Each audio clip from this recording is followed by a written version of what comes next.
Ahad pula kita bagi telur rebus kat dia orang. Memang semua kucing suka makan telur rebus pagi-pagi. Ini Cipi Nicol.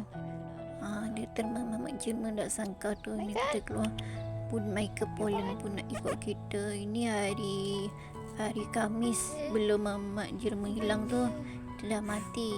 Yang kita tanam dia hari Khamis lah. Dia jumpa, lepas tu terus meninggal. Dia tanam, dia tabur bunga. Kesian dia. 4 kucing ni mati. Mungkin dia kelaparan kot. Dia macam menggeletar, macam tak makan satu hari. Kita tuangkan air. Kita letak bunga kertas kat rumah, ada bunga kertas je. Ini hari Ahad petang tu, lepas kita keluar pada rumah tu, kita tanam budak ni pula. Ni betina ni, anak bubu.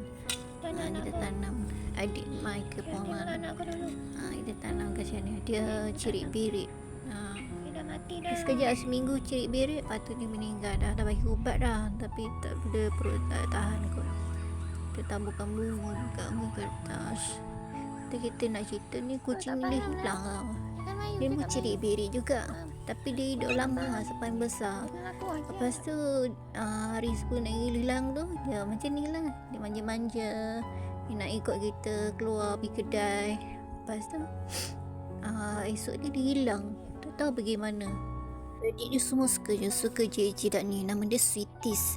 Dia jilat budak ni. Budak ni sakit perut tau, tapi bila dia jilat tu macam bagi kasih sayang lah. Hidup dia lama jugalah. Sepatutnya kalau dia kecil tu dah mati dah, dia dah boleh besar.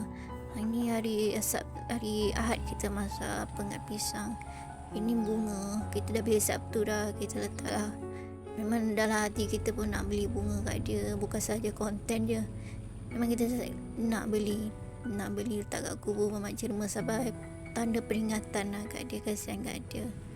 Ini sempat selalu dia main kejar-kejar, lari-lari sebelah kubur adik dia, adik Lady Sweet, Mamak Jermannya kubur ni. Lady Sweet sebelah tu.